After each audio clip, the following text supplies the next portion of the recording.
Good day to all. Narito na naman ang inyong lingkod, Daniel Pilarta.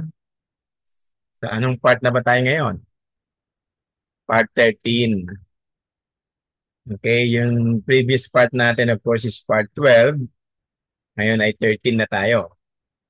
So again, nasa subject of the actual sin pa rin tayo, no? So i-continue na natin, no, yung ating pag-aaral tungkol dito sa subject na ito, no? The actual sin. O yung binabanggit natin na yung paggawa ng kasalanan, yung aktong paggawa nito because of our sin, we have the ability now to commit sin, no? So, meron dito ay dinidefine patuloy ni Maastricht, no, sa ating source, sa kanyang libro, no? Yung katotohanan patungkol sa knowledge about this particular sin which we call actual sin, no? Kasi tapos na nga yung original sin subject, ngayon ay actual sin. Pero, take note, yung original sin hindi pwedeng ihiwalay sa actual sin. And in fact, inseparable sila, magkasama sila in the first place. No? Yun yung tutuklasin natin ngayon as we continue with our lesson. Now, for the definition of the actual sin, yung ating karugtong sa previous lesson natin, and it is confirmed, yung actual sin was confirmed by reasons. When we speak about reasons, it pertains to our minds, our brains and intellects, wisdom, no? Yung paano nagpo-function yung ating utak sa ating kaisipan.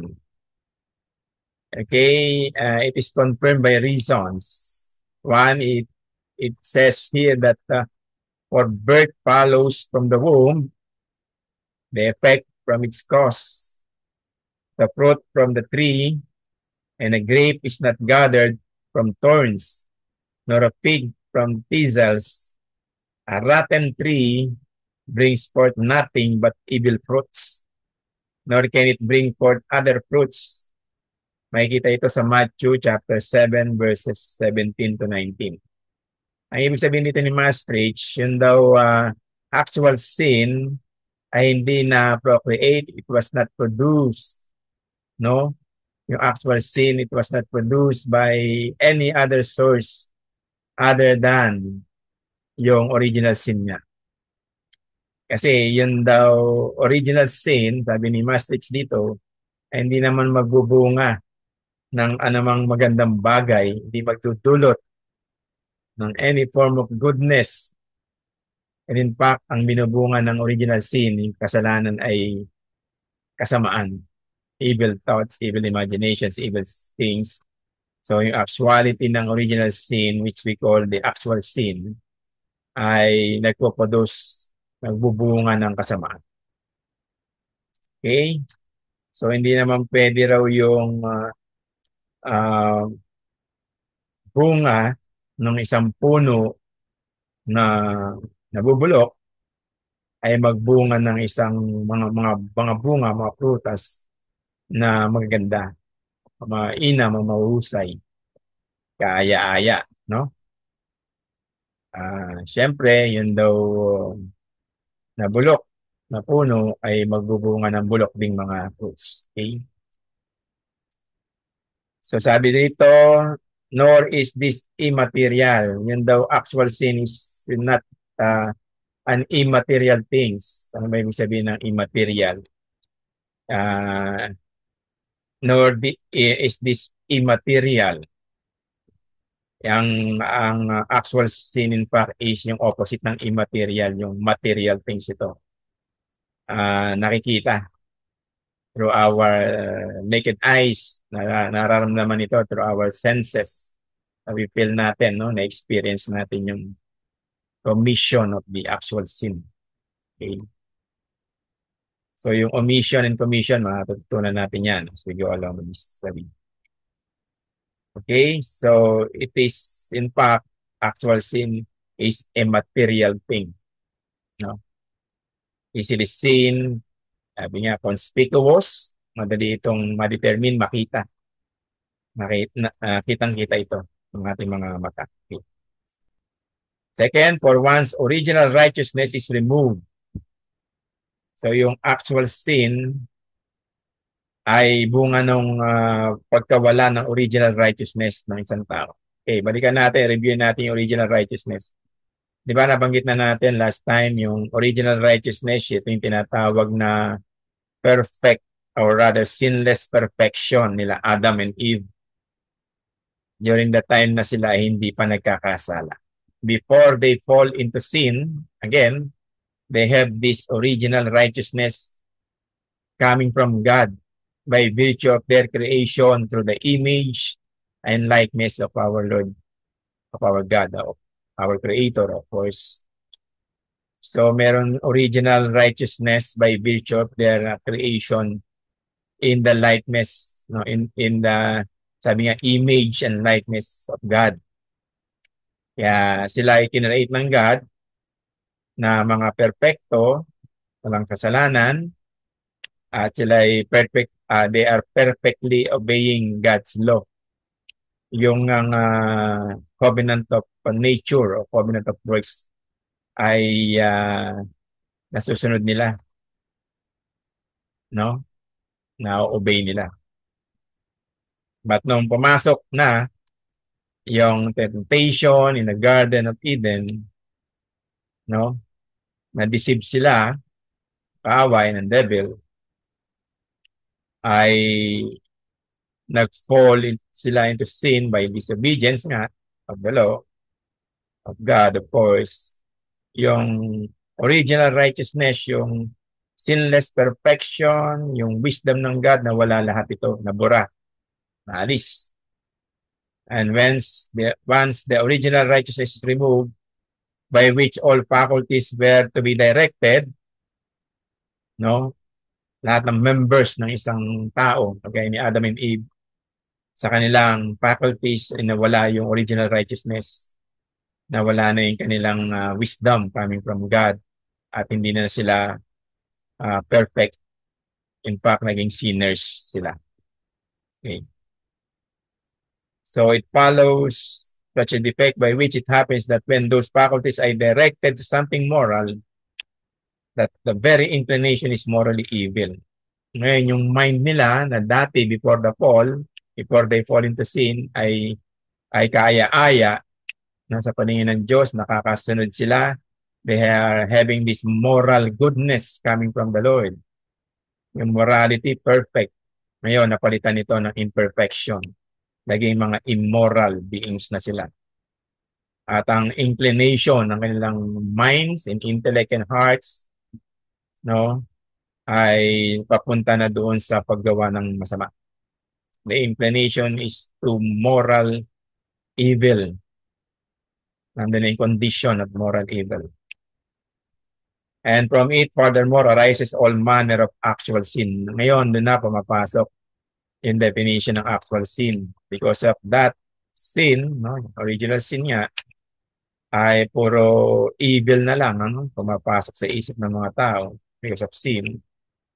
At nag-a-arise, ito na yung nagiging resulta ng paggawa ng iba't ibang klase ng pagkakasala, which is in fact, we call the actual sin.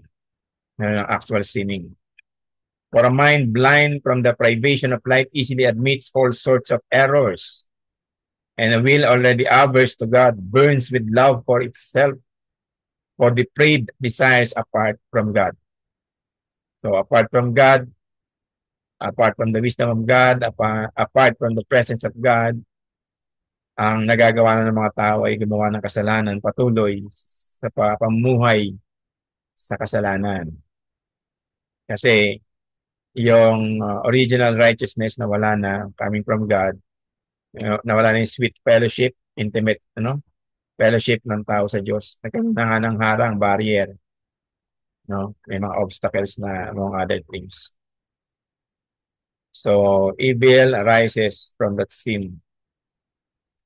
So, and finally, original concupiscence. Yung inaral natin, no? Yung strong desire for something evil cannot, as the text declares, give birth to anything but every sort of sin. Hindi naman pwedeng magbunga yung ating concupiscence, yung ating desire for something evil ng magandang bagay. Kasi evil begets evil. Okay? So, hindi pwedeng magbunga ng goodness yung evil na meron, no? So, may mga katuruan naman kasi na sinasabi, again, no, hindi natin muna ipi-preempt yung doctrine of the total depravity of man. Pero may mga katuruan regarding the total depravity of man, hindi naman talaga sukdulang napakasama ng isang tao kahit makasalanan, kahit nabubuhay pa ito sa kasalanan, at patuloy na gumagawa ng kasalanan, hindi naman siya talaga totally evil. In fact, sinners nga siya. Meron naman siya nagagawa paminsan-minsan na goodness, but yung goodness na yan is sinasabi rin ng mga theologians na yung self-righteousness. Pwedeng yung goodness na yan ay shared goodness because of God's benevolence. Yung tinatawag sa theology na common grace. Pag-aaralan din natin yan in the near future. What is common grace? Common to all people. Yung biyaya ng Diyos, kagandaang loob ng Diyos ay nabibiyayaan pa rin tayong mga makasalanan. Tayo hinahayaan pa rin ng Diyos na mabuhay. Hinahayaan pa rin tayo ng Diyos na maranasan natin yung God's creation, yung its goodness. Nakagawa pa rin tayo ng some form of goodness, no? Sa ating neighbors, sa ating pamilya. Some sort of goodness, no? Pero yung goodness, no, yung sinasabing God's righteousness, yun yung wala sa atin, makasalanan. Original righteousness of God. Kaya we are always inclined to do evil. Despite of some goodness na nagagawa natin because of the common grace. Okay? So that is the effect of the original sin. Tuloy tayo, in what sense it is called actual sin, moreover, so that we may more definitely grasp how this happens, we will consider first actual sin as it is begotten, and then its begetting. It is called actual sin not because it alone is sin in actuality, whereas original sin is not exempt in potency as the Pelagianizers would have it, since the latter also is in sin in actuality. We will explain it further, no, as we go along with our study. In fact, it is sin preeminently, indeed, virtually, it is all sin. Just as we said in the previous chapter, but because it is a deviation, take note of the word again, deviation of the action under which we nevertheless also include the habit, whereas original sin is the habitual deviation of our entire nature. Yun daw, original sin is the habitual deviation of our entire nature. Yung entire nature na corrupted na nga because of sin, nakagawa na ng actual sin, ang paggawa ng masama, yung paggawa ng kasalanan, ay bunga ito ng habitual deviation, habitual corruption because of the original sin. Yung original sin nagpo-cause ng habitual corruption, habitual deviation. Kaya ang bunga niya ay corruption because of its corruption, corrupted na nga, at nagbubunga pa ng corruption, continuous corruption, habitual deviation yung tawag doon. So yung actual sin niya talaga ay bunga ng original sin. Because original sin has its habitual deviation, habitual corruption, at ang naging fruits ay yung actual sinning. Okay, sunod natin yan sa part 14. Yung mga terminologies regarding the actual sin. Cut ulit tayo ngayon. Part 13 ngayon, di ba? Part 14 susunod. God bless you. And of course, solid day of glory. Yeah. To God alone be the glory. And see you once again very soon. God bless.